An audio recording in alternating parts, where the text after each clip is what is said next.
Então, boa noite a todos, boa noite, Ellen, Cássia, sejam bem-vindas.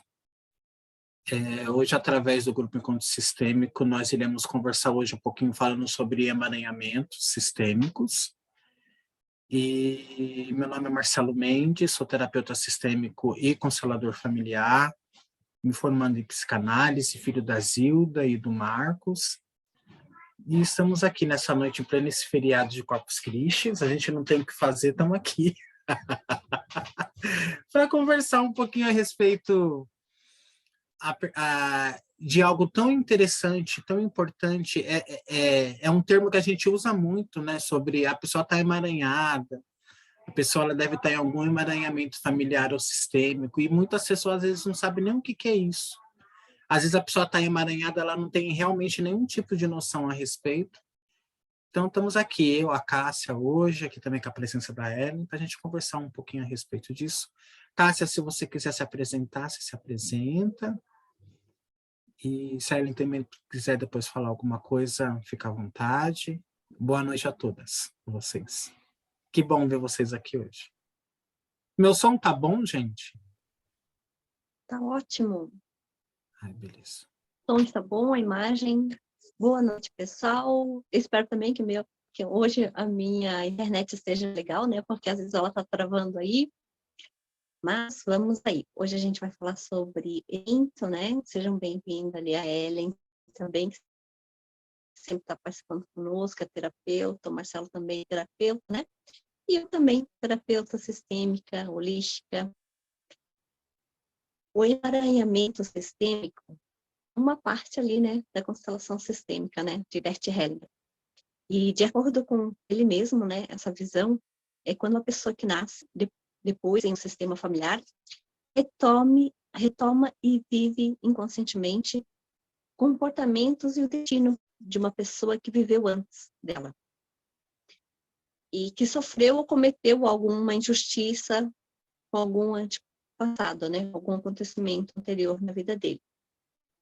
Pode ser homicídio, pode ser suicídio, pode ser que a pessoa era viciada em álcool, drogas, né? E a pessoa foi difamada, foi excluída do vínculo familiar, do sistema dela, né? E causou aí transtornos, sofrimentos nesse sistema. E retornando novamente, então, causado por esses transtornos e sofrimento na família, ele retorna novamente, né? Neste caso, pode ser como um filho, um neto, outra pessoa mesmo, né? Na mesma geração aí familiar. Ela nasce e repete esse mesmo padrão, este mesmo comportamento. Mas é uma forma, assim, bem consciente, né? Às vezes a gente até pensa, né, questiona, né? Nossa, como essa pessoa, né, meu sobrinho ali, é parecido com o avô dele, né?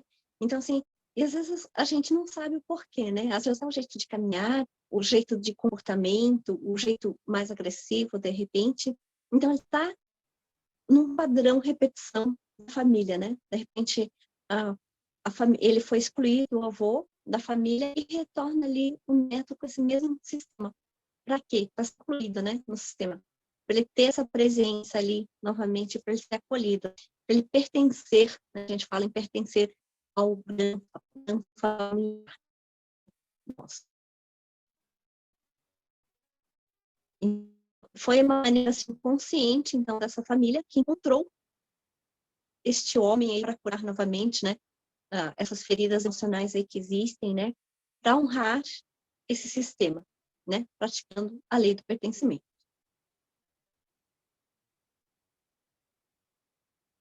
Marcelo, quer dar continuidade ou posso continuar?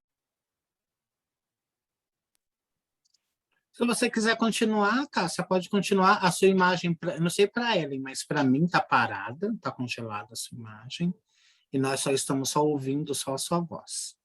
Mas pode continuar.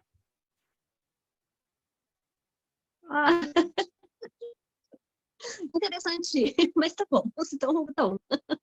E eu tô torcendo para que tivesse legal, né? Mas como eu falei antes, eu não carreguei o celular antes, né? Pode ser isso, né? E deu uma travada aí. E como a gente identifica, né, esse emaranhamento familiar? Quando ele ocorre? ele se instaura num conflito familiar, que a gente rompe esses relacionamentos. É muito comum, né? Quando a gente está nesse emaranhado de sentimentos com nossa família, não sabemos se nós amamos os nossos pais ou odiamos eles, né? Por alguma razão, por alguma coisa que aconteceu em nossas vidas, né? Por omissão, de repente, de um comportamento que a gente achou que eles tinham de ser conosco e eles fizeram de outra maneira, né? Então, com isso, prejudicamos as nossas relações familiares. Por isso, o emaranhado pode se arrastar por gerações também, porque a gente cobra dos nossos pais a perfeição, né? A gente não vê eles como homem e mulher que eles são, a gente vê eles como nossos pais. E eles têm os conflitos deles, né? Eles têm o jeito deles serem como pessoas, né? E eles vêm também de uma geração anterior que também tem os conflitinhos que eles vão trazendo de antes. E esse, às vezes, o emaranhado ocorre antes da constituição da família atual, né? Porque já existe, já está aí no DNA. Então, não tem como evitar às vezes. Porém, mesmo assim, essa família atual vai sofrer com isso, né? Vai sofrer por esse emaranhado. E pode ser resultado de traumatizações que aconteceram através dos nossos antepassados, direta ou indiretamente, e afetam os membros familiares que vieram depois, os pais ou nós mesmos. Uma traumatização, um abandono familiar, pode se originar um grande emaranhado aí.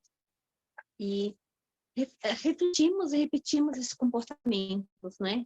Às vezes até inconsciente, sem a gente querer, dos nossos pais. Quantas vezes também a gente herda uma doença deles, né? E uma diabetes, uma pressão alta, que é hereditário, né? Que a gente diz que é hereditário porque foi de pai e mãe. E teve uma coisa bem interessante, quando eu também cheguei na minha idade adulta, eu iniciei um questionamento, né? Que eu até já falei em outras palestras, outras lives, né? Porque eu não queria seguir o mesmo padrão do meu pai e mãe. Eu não me via igual à minha mãe. Hoje eu amo ser igual a ela, né? Parecida com ela.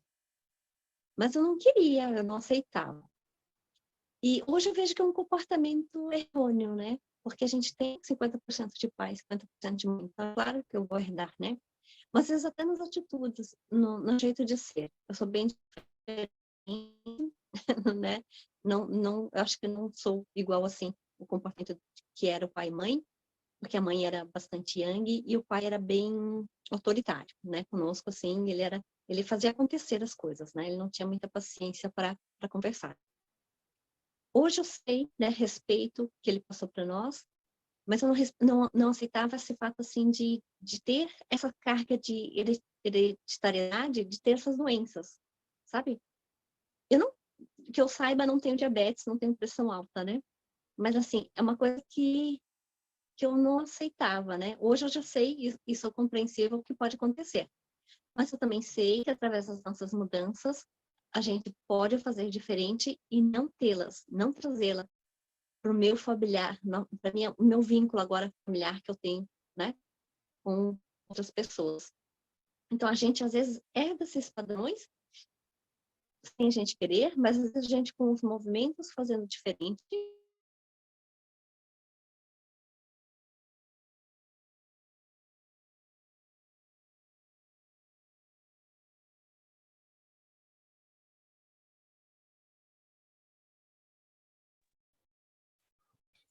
A Cássia deu uma travada, sumiu o áudio.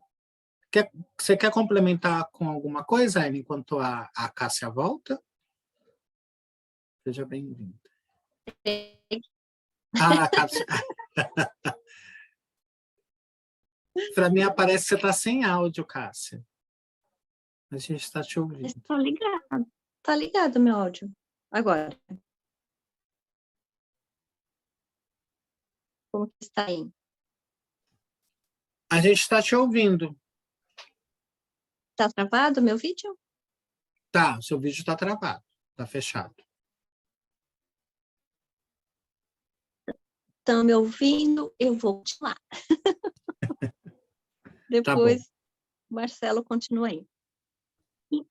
Então, eu cheguei na minha idade adulta, assim, eu iniciei um questionamento muito grande a respeito de mim, né, como pessoa, quem realmente eu era, né? Eu me sentia com esse vazio existencial dentro de mim. Não queria que a filha também, né, que a minha filha fosse igual o que eu tinha sido quando criança e quando adolescente. Eu queria que ela fosse espontânea, que ela fosse alegre, que ela se sentisse amada por mim, né, e pelo pai dela. E na escola eu queria que ela tivesse um comportamento, tá me escutando, Marcelo? Sim, estamos. Ai, ok. É que aqui tu ficou paralisada para mim. Como eu fui, como eu era na escola, né? Eu queria que ela fosse, que ela interagisse, que ela fosse espontânea, que ela tivesse outras atitudes, né? Mas não, ela puxou a mim. Então ela puxou o meu emaranhamento, de repente, né? De ser quieta, de não responder, de ficar alguém, né, os professores vinham conversar alguma coisa, já ficar com um certo medo de falar alguma coisa, de não perguntar na sala de aula, de ficar mais retirada na hora do intervalo, né? Ela puxou a mim. Não adiantou eu sempre estar comentando com ela para ela ser diferente, né? Para ela ser mais espontânea, para ela dar oi para os coleguinhas, para ela sorrir, para ela... Então, ela me puxou realmente. Ou seja, né, o comportamento dela é igual ao meu. E isso ainda reflete até hoje, né? Ela é mais quieta, como eu era também na fase de adolescente. Ela tem o mesmo ciclo de repetição, as mesmas ações minhas. E eu passei por uma fase minha que eu adoeci mentalmente, né? E fisicamente. E o que aconteceu? Ela também, por padrão, por amor a mim, também adoeceu. Também ficou doente. Hoje, como terapeuta, eu tenho essa plena consciência aí que ocorreu um padrão de comportamentos, né? De emaranhamentos. Dia desses também eu passei mal, né? E o que aconteceu? Lá ela novamente também ficou ruim.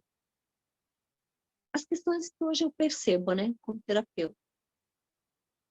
Ela fez isso por amor, ela fez isso pensando, né, antes de mim do que minha mãe.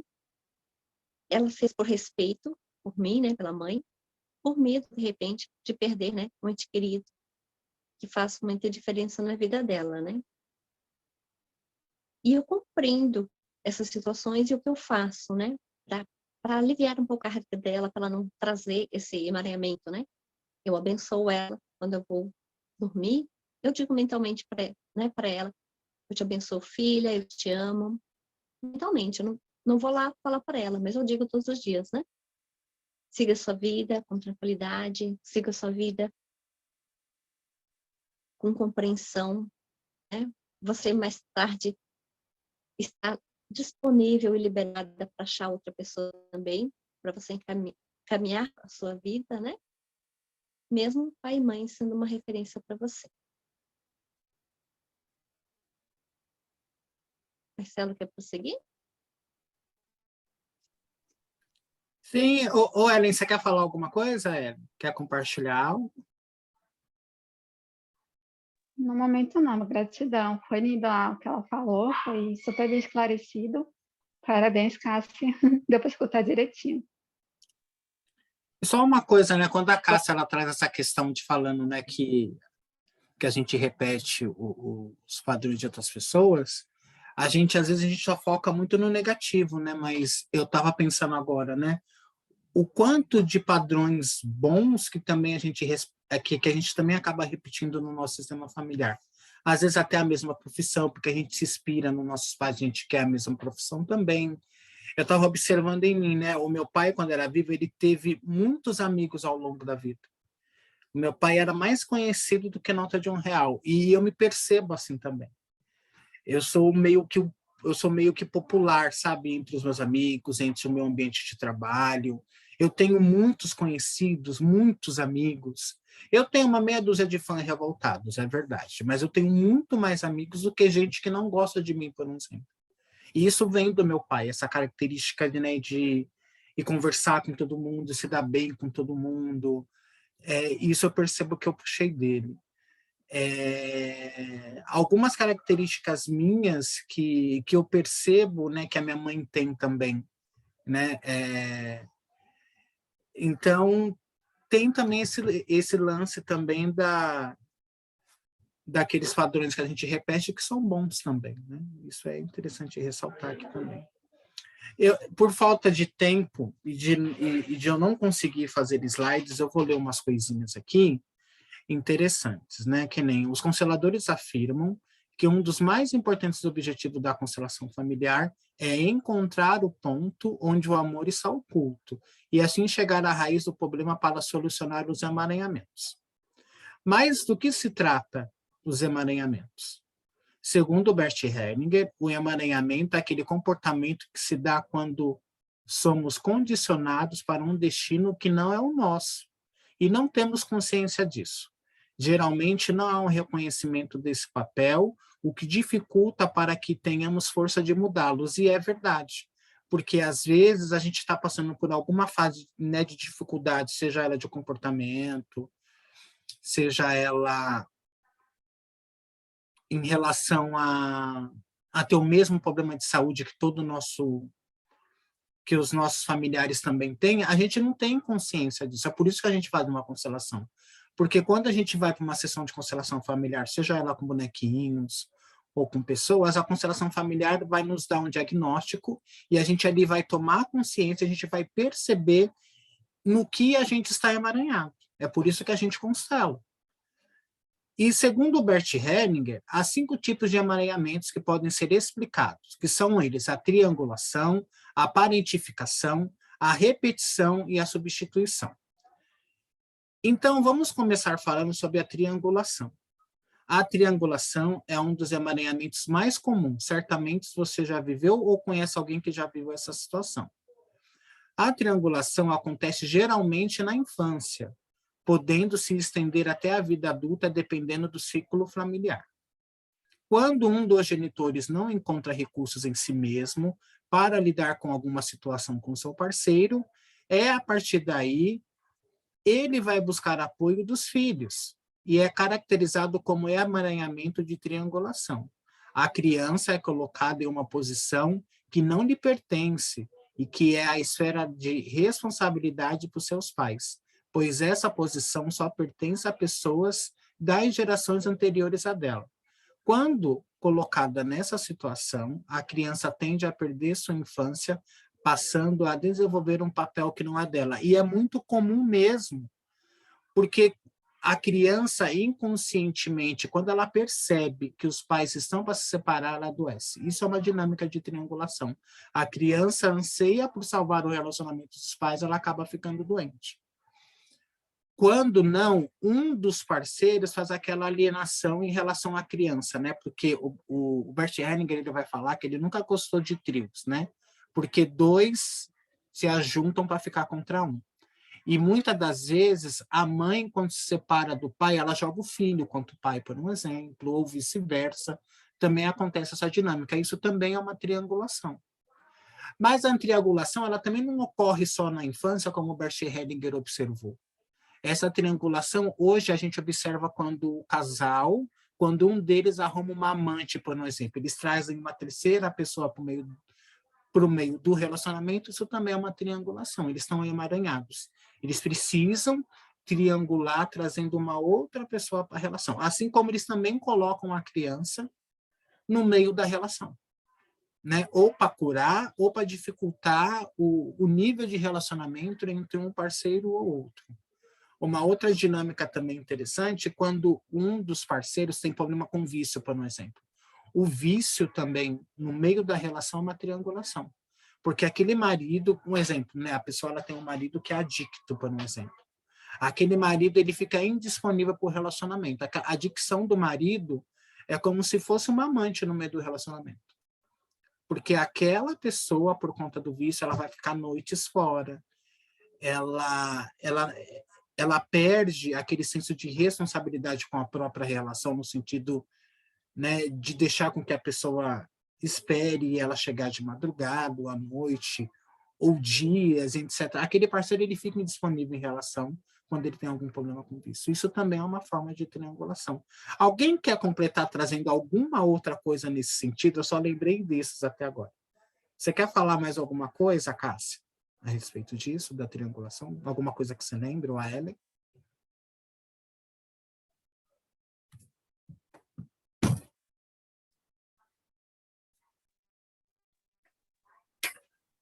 Só que eu já vivi esse emaranhamento aí da triangulação. Quando eu era pequena, eu adoecia quando meus pais brigavam mesmo, quando meu pai saía de casa. E eu vejo também nele, né, do alcoolismo, essa parte de sempre estar fora de casa por causa do álcool. E é isso mesmo que você falou, né? Que sempre tem algum terceiro que está fora do lugar, né? Que traz a triangulação. Fala, Cássia. A Cássia ia falar alguma coisa.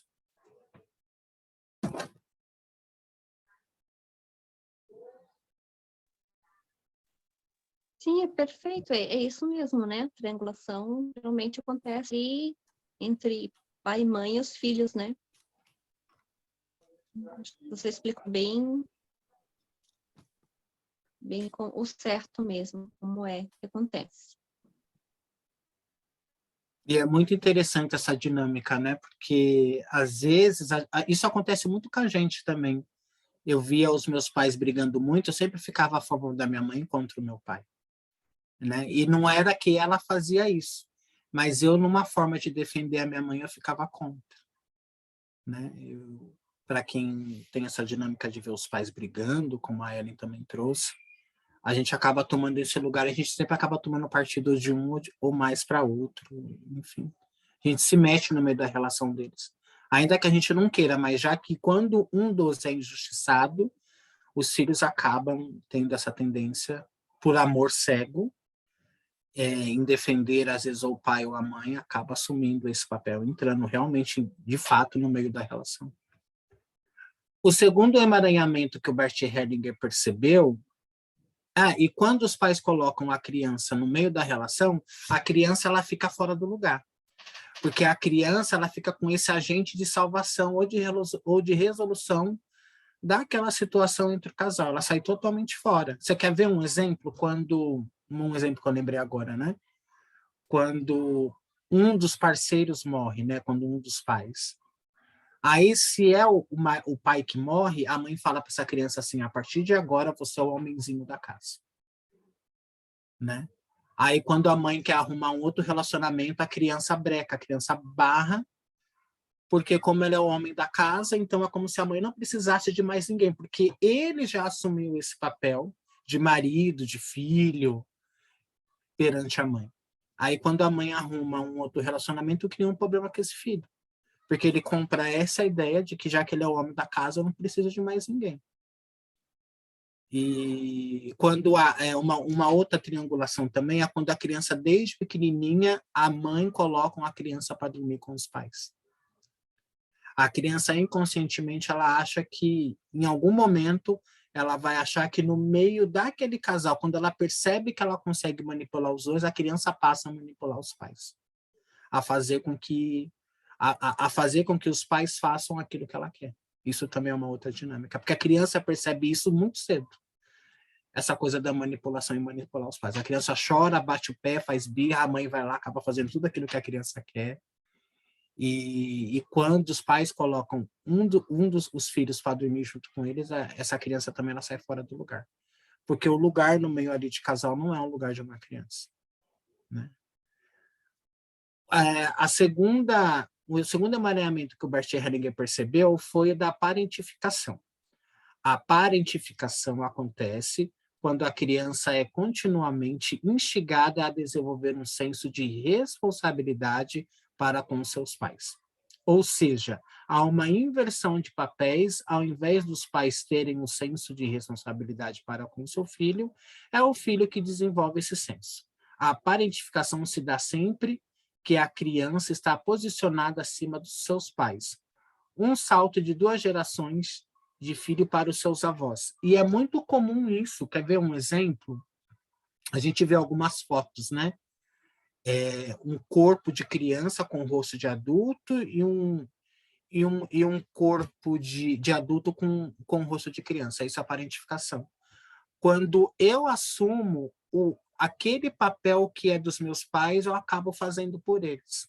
Um exemplo, quando a mãe, por qualquer motivo, eu tenho mais irmãos, esses pais saem para trabalhar, e a mãe me deixa, eu como filho mais velho, a responsabilidade desses meus irmãos para os pais irem trabalhar. Isso é parentificação, porque os meus irmãos crescem como tendo eu como referência de pai e mãe muitas vezes. Eu, às vezes, fazendo constelação, eu acho que a Ellen já deve ter passado por isso, e a Cássia, de uma pessoa adulta falar assim, fui eu que criei os meus irmãos me têm como mãe, porque a vida inteira fui eu que cuidei deles. Isso é parentificação, a gente assume um lugar que não é nosso, né? Quando eu quero mandar, controlar a vida dos meus pais. Olha, você não vai sair. Olha, porque você está saindo muito. Eu quero que você pare de beber. Eu quero que você pare de fumar. Quando a gente tem esse diálogo com os pais, é como se eu fosse o pai deles, porque é pai que faz isso, né? Que tem essa preocupação. Meu filho, não fuma, isso faz mal. Para de beber, para de sair, sai menos. Isso é coisa de pai para os filhos, e não ao contrário. E quando há essa inversão de papéis, está todo mundo fora do seu lugar. E quando está todo mundo fora do seu lugar, nós perdemos força, né? Quando nós assumimos coisas que só os nossos pais podem assumir, que só eles podem dar conta. Então a gente também fica emaranhado. Quando a gente quer assumir um papel que não é nosso. Quer ver uma outra coisa que traz muito peso também? Apesar que não tem muito a ver com isso, né? Quando às vezes eu arrumo um outro companheiro, e esse outro companheiro ele vem já com filhos, e na minha cabeça, como parceiro atual, eu quero ser o pai e a mãe daquelas crianças. E eu não sou pai e mãe de ninguém, ele tem o pai deles. Eu posso ser aquela pessoa que também posso ajudar na criação, na manutenção de qualquer outra coisa, seja de afeto, de alimento, ou que seja, mas quando eu assumo esse papel de ser mãe ou de ser pai, eu também crio um problema, estou fora do meu lugar. Alguém quer complementar trazendo algum outro exemplo? A Ellen, a Cássia?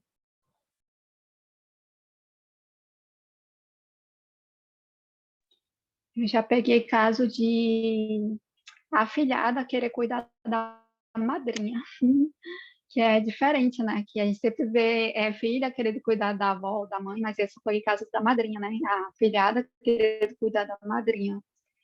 Então, é um peso, mas eu também já estive emaranhada nesse caso aí também, né? Várias vezes já quis mandar nos meus pais, antes das constelações, né? Então, eu acho que eu já tive todos esses emaranhamentos aí. Então, quando a gente começa o autoconhecimento, as constelações, a gente começa a querer voltar para o nosso lugar, né? Que a gente vê aqui, não é bem dessa forma que a gente pensava que era, né? Então, já estive nesse lugar também.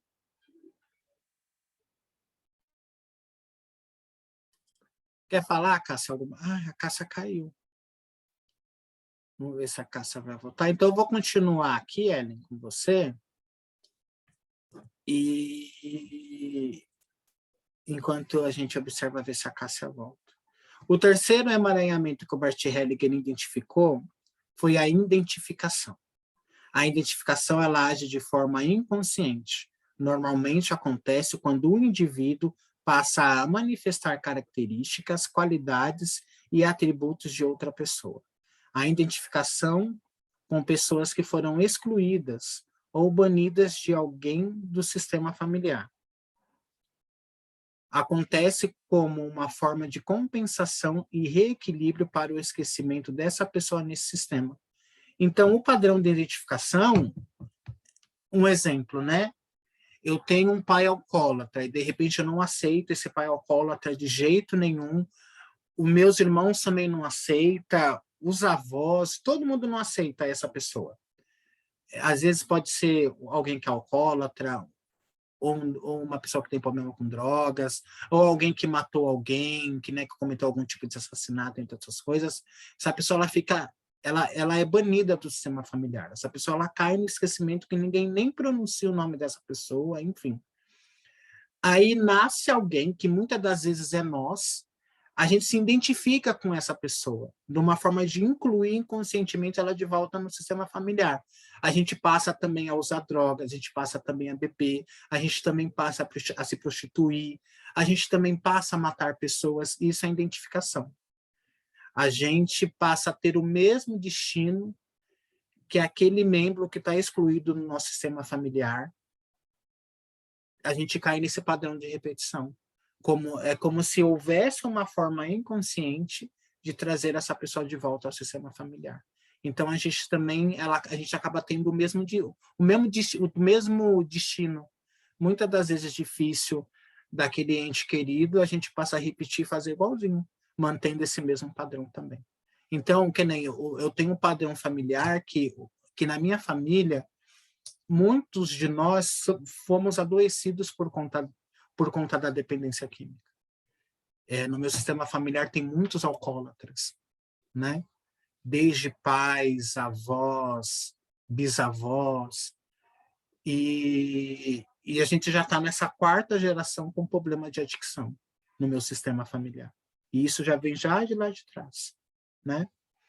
Então, a gente acaba se identificando, a gente também repete padrões. Cássia, você quer falar alguma coisa? Cássia, você caiu, você voltou de novo. Eu estava comentando sobre o terceiro emaranhamento que o Bart Hellinger ele percebeu, falando sobre a identificação. Quando a gente passa a repetir o mesmo comportamento, o mesmo de alguém que estava excluído do nosso sistema familiar. Sim, pode prosseguir, Marcelo. Quer comentar alguma coisa, Eva? Essa da identificação também é quando a gente também se identifica com o aborto também, né? Que sente a sensação de não querer viver, também, né? Sim. Porque tem gente que não olha para a vida, né? Porque está identificado com um que já se foi, né? Também. Já que os meus irmãos não conseguiram sobreviver por qualquer motivo, seja aborto provocado ou não, aí vem eu como terceiro filho. Se eu estou identificado com esses irmãos, tudo aquilo que eu faço não vai para frente, por um exemplo. Eu me inscrevo em várias faculdades, eu abro um curso de formação, dá 6 meses eu vou lá e tranco. Eu não paro em serviço nenhum. Aí começa as crises de ansiedade, síndrome do pânico, de depressão, de eu me sentir fora do lugar, de não me sentir pertencente. Muitas das vezes, eu posso estar identificado com esses meus 2 irmãos que vieram, né, que não vieram, né, antes de mim. E isso é uma identificação também. Então, por amor a eles, eu também não me dou o direito de viver uma vida em total plenitude, né? Eu sempre estou adoecendo, eu sempre estou cheio de problemas emocionais e psíquicos, muitas das vezes. Essa sensação de parece que está faltando alguma coisa, parece que eu não consigo prosperar, caminhar, sempre estou no desânimo, às vezes posso estar identificado. Ou com esses irmãos que não vieram, ou com algum excluído. Aí, nesse caso, só abrindo o campo sistêmico para a gente observar da onde que vem esse padrão, né, de identificação. O campo ele é mais preciso para isso, né? Porque a gente pode, às vezes, imaginar várias coisas e quando você abre o campo, está vinculado com uma outra coisa, né? É bem interessante, quando nós acessamos esse campo de informação através das constelações familiares, a gente tem esse diagnóstico. E quando a gente percebe isso num trabalho, numa sessão de constelação familiar, a gente passa a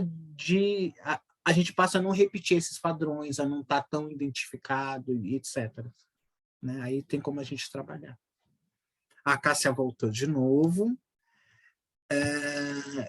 Eu vou falar agora sobre o 4º padrão de emaranhamento, que é o padrão de repetição.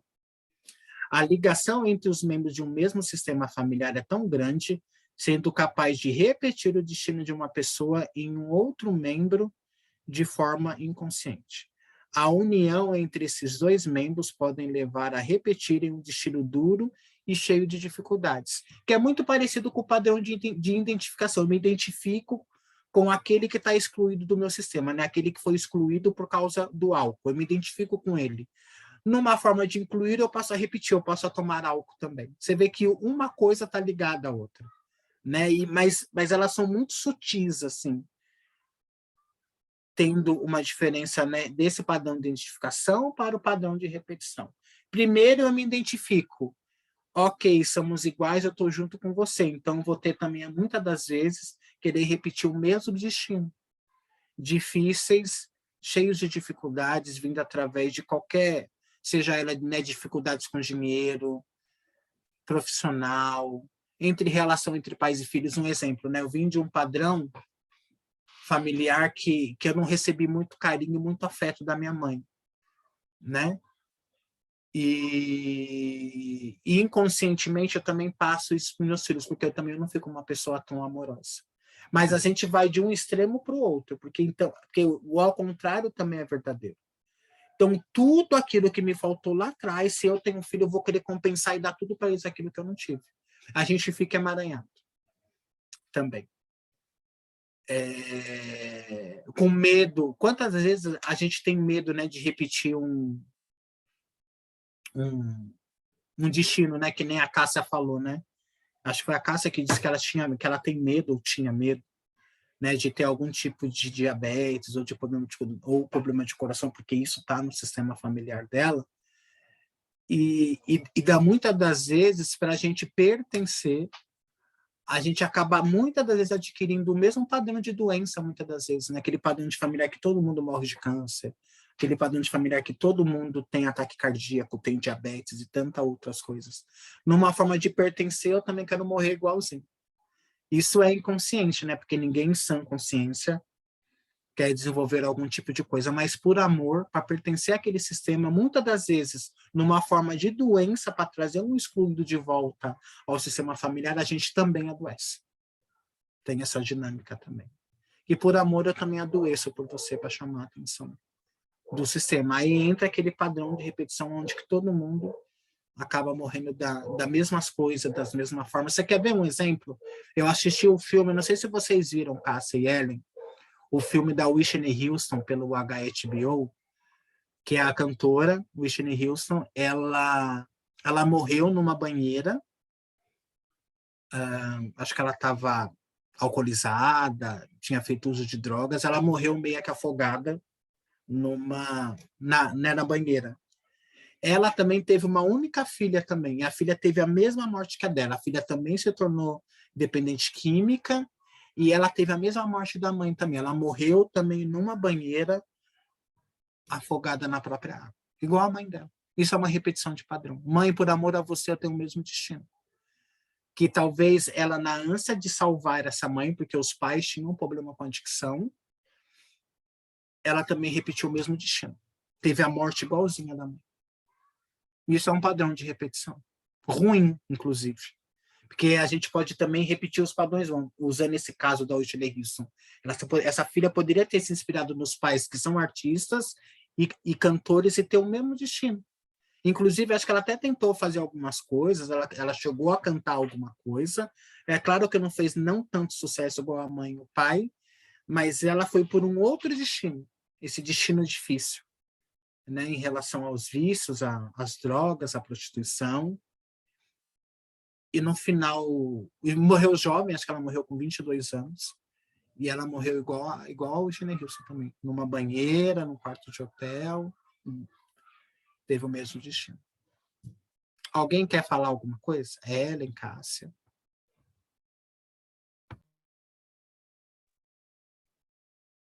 A Ellen balançou a cabeça aqui. Não, e você, Cássia? Fala aí pra gente ver se o seu som tá bom. Sua câmera tá fechada, mas o seu som também. Eu desliguei minha câmera que tá caindo, né? Eu achei que não ia cair hoje, que tava tudo bem. A minha internet já tá legal. E até te convidar pra gente fazer uma live depois, mas tá caindo demais. A sua internet então, tá assim, bem ruim aí. Tá mesmo. Então, o que eu queria dizer, assim, é que por isso é importante a gente vir para um trabalho terapêutico, né? Fazer a constelação sistêmica familiar, porque a partir disso a gente vai conseguir olhar esse conflito, né? De repente a gente vai conseguir romper esse emaranhamento aí que existe, quebrar esses vínculos, esse padrão de repetição, né? Então, assim, convido, né, quem vai assistir aí depois que venham para um trabalho terapêutico, venham ter essa visão que vai, assim, agregar muito, né, para vocês, de repente trazer esse emaranhamento, né, de repente qual tema que vai trazer, né, pode ser, assim, muito bom, né, porque pode ser bem sábio estar fazendo, assim, a constelação, e para dar uma clareada, né, para dar uma outra visão, colocar, de repente, uma ordem nesse sistema, né, a gente não garante nada, mas pode resolver, né, porque não uma ordem no sistema, um pertencimento aí, né, um equilíbrio, uma hierarquia aí de hereditariedade.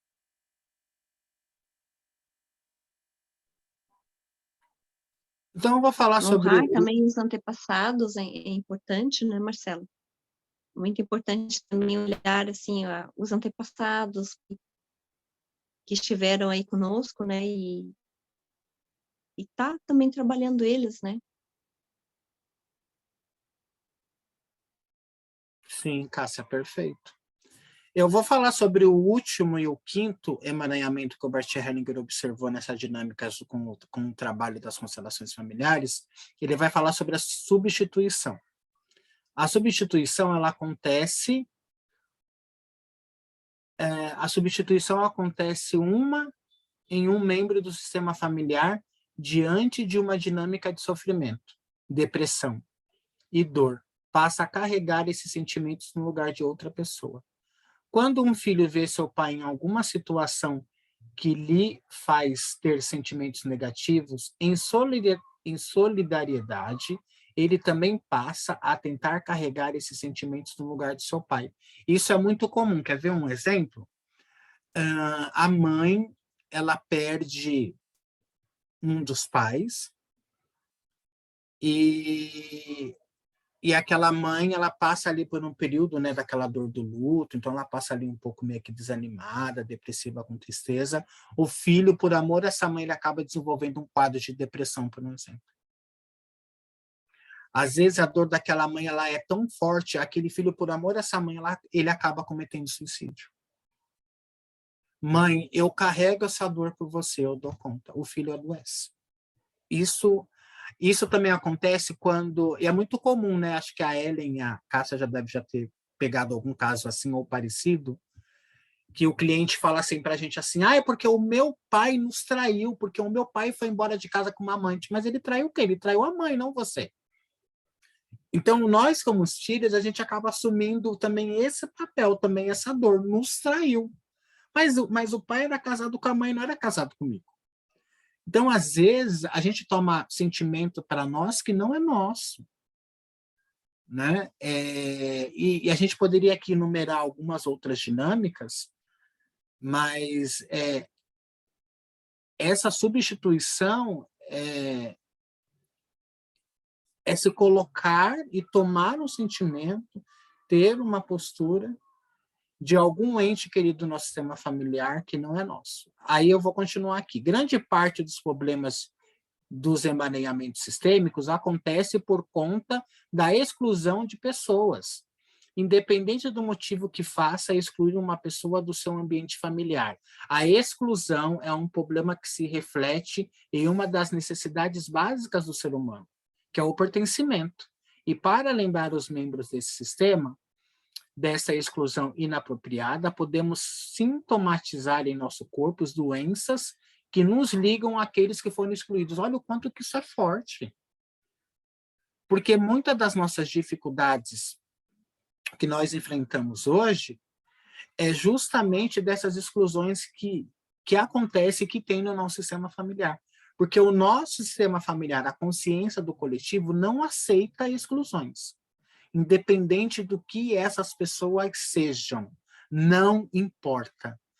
Todos os emaranhamentos, eles partem do primeiro princípio da constelação familiar, que é a lei do pertencimento. Quando essa lei ela é ferida, nós ficamos emaranhados, porque nós, muitas das vezes, por amor a todo o nosso sistema familiar, nós acabamos adoecendo, nós não conseguimos ser prósperos, nós não conseguimos fazer quase que nada na vida.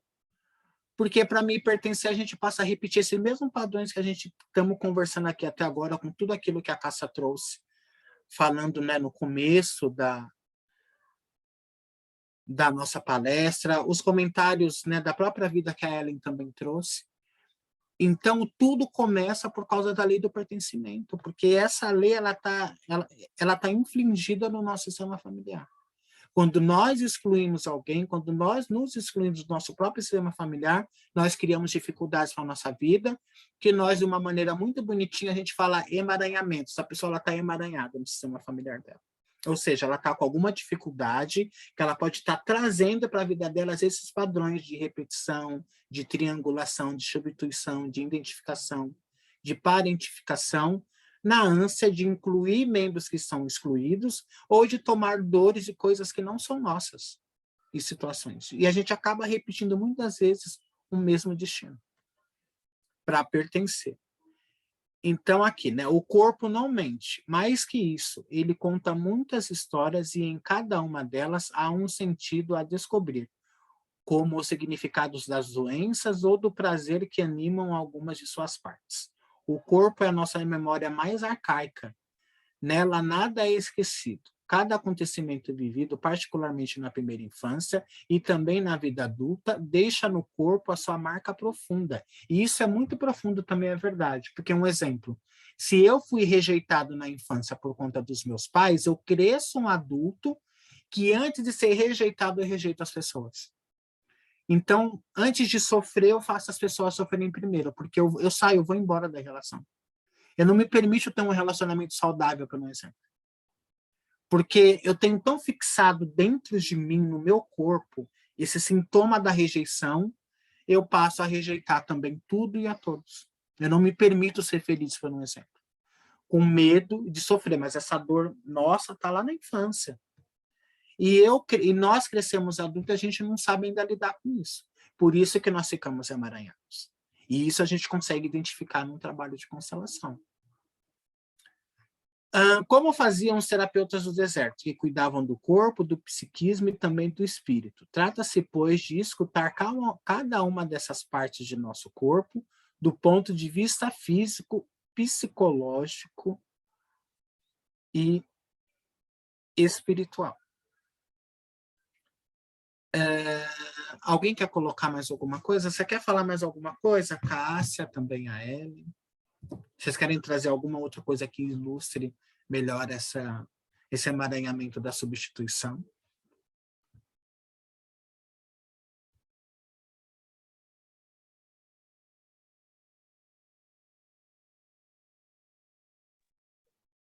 Cássia, Ellen.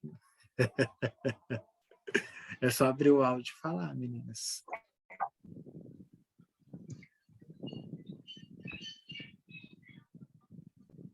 Oi, Cássia. Perfeito, Marcelo. Não tem nada mais para colocar. Você foi. Eu acho que o pessoal vai entender bem aí o que a proposta mesmo sobre o emaranhamento. Tá bem explicadinho. Quer falar alguma coisa, Ellen? É que eu acho que a maioria das pessoas, pelo menos eu, acho que eu já passei por todos esses emaranhamentos. Então, quando a gente não tem a consciência, a gente realmente está nessa situação, né, do nó, né, que é preciso desfazer para a gente poder, né, ficar mais leve, estar no nosso lugar. Como você falou no exemplo final aí, que aquele negócio, né, fui rejeitado, e então começa a rejeitar todas as outras pessoas, né, eu também já fiz isso. Então, em vez, né, de eu esperar a pessoa me rejeitar, eu já rejeitava logo a situação para não passar pelo mesmo problema. Então, isso também fez parte também de mim. Então, é uma constante mesmo autoconhecimento, né, e sempre estar vigiando, né, para a gente sempre estar no nosso lugar, mas sem tomar o lugar de ninguém. e buscar o equilíbrio, né, Marcelo, também, né? Não só o pertencimento, mas o equilíbrio e a ordem da hierarquia, né? O nosso lugar, que a gente realmente tem leveza, saúde, mas sempre, de vez em quando, a gente dá uma escapada, mas é procurar sempre um terapeuta, né, para colocar a gente de volta no nosso lugar, a consciência, né, porque às vezes a gente não consegue enxergar sozinho, a gente precisa de alguém para nos facilitar, a ampliar nossa visão, que às vezes a gente não consegue. Então, uma forma de a gente poder, né, estar identificando é fazer de uma constelação, que eu acho que é uma das formas.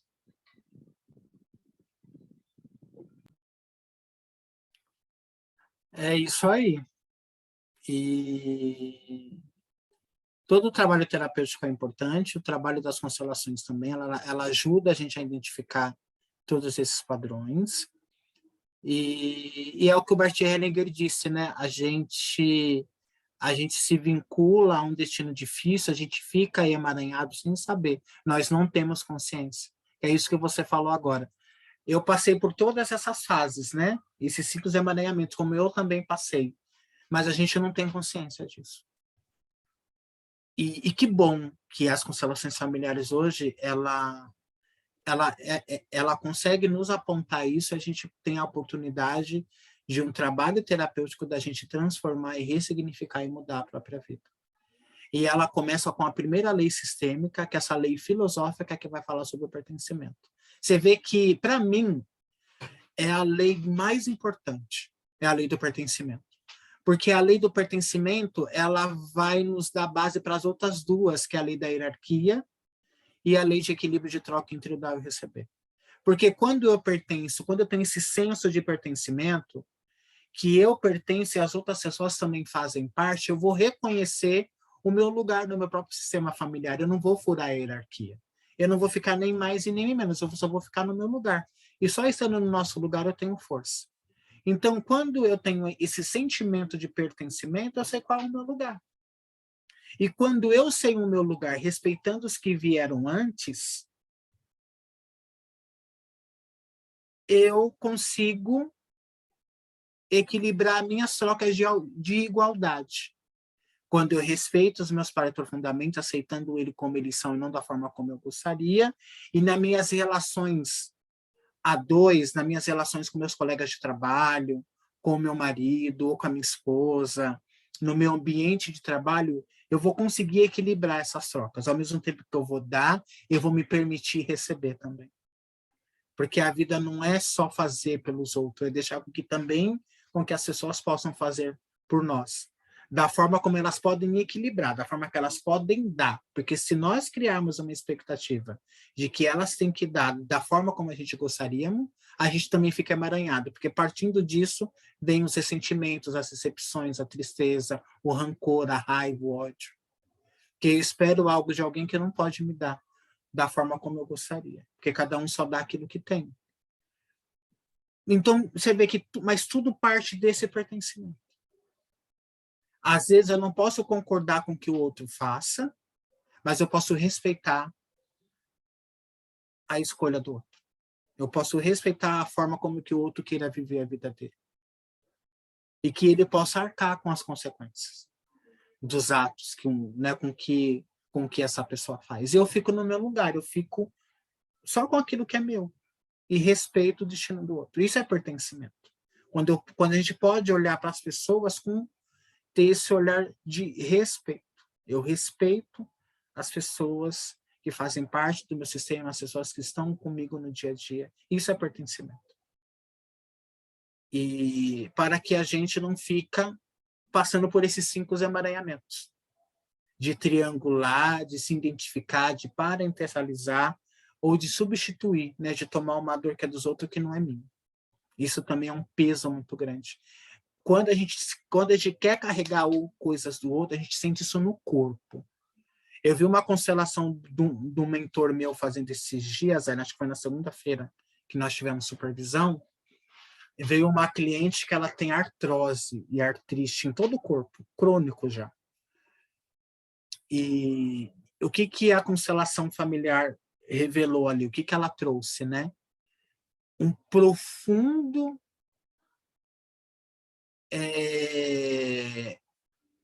ódio da mãe.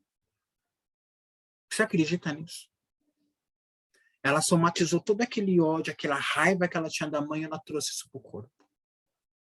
Raiva, ódio da mãe. Isso ficou muito claro ali na constelação.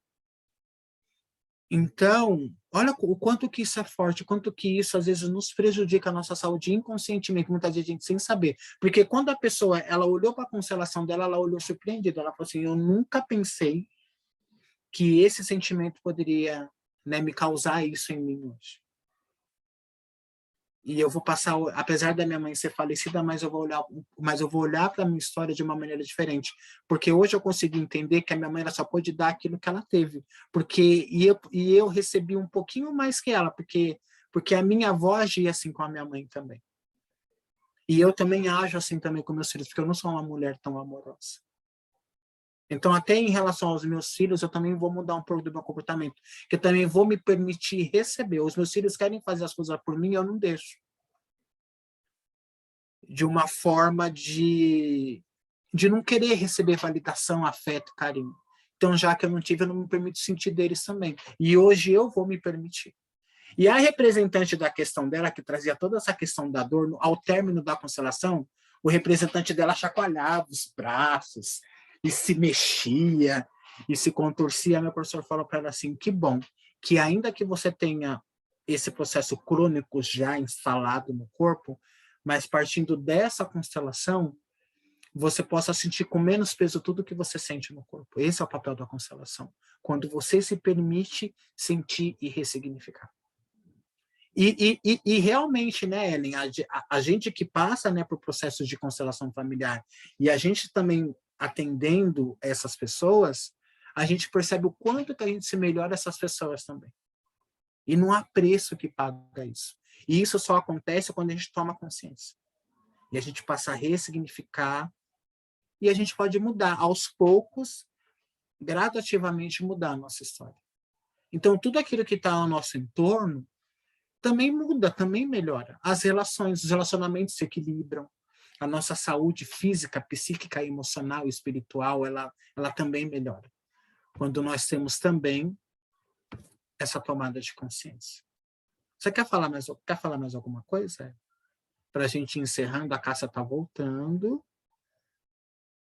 Não, foi ótimo as suas explicações, foi maravilhoso. E sim, a gente aprende muito assistindo, representando, conduzindo e sendo constelada, né? Então, são tudo formas da gente se melhorar e tomar consciência de várias questões, né? Porque a gente vê também um pouquinho da gente em cada um, né? Então, é muito rico, né? Tá numa constelação. Sim, muito, muito, muitíssimo. Ô, Cássia, vamos se despedir? Eu quero agradecer, Ellen, você da presença. Que bom que você está aqui hoje com a gente, disponível. Muito bom ver você. Cássia, gratidão mais uma vez pela parceria,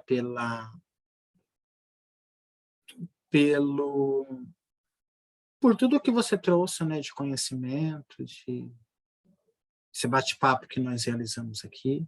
Eu vejo vocês duas, vejo todos vocês, para vocês que vão assistir essa gravação. Amanhã, comigo, às 20 horas, vou fazer um sorteio de uma constelação. Caso se tiver pessoas, a gente vai fazer com grupos, né? E vai ser um lindo trabalho amanhã. E gratidão, Ellen, Cássia, um beijo e uma boa noite. Cássia, você quer se despedir? A Cássia, ela está sem áudio, ela está dizendo. Então, a Cássia abriu o áudio. Pessoal, sinto muito pela internet, mas tentei ficar até o final, né? Aí, animada. Mas o que eu queria passar, eu passei no início, ainda bem, né, Marcelo? Depois eu fiquei com medinho de estar caindo na internet. E realmente, hoje não está um bom dia, né? Então, forte abraço, pessoal. Gratidão, Marcelo, a Ellen, que estava aí conosco, né? É o pessoal que vai assistir. Também tudo de bom, assistam. Dúvidas, deixem aí, né, para nós. Deixem pelo Instagram, pode ser, né, por direct. Forte abraço para vocês, então. Um beijo. Boa noite. Até mais. Tchau, tchau. Tchau, tchau.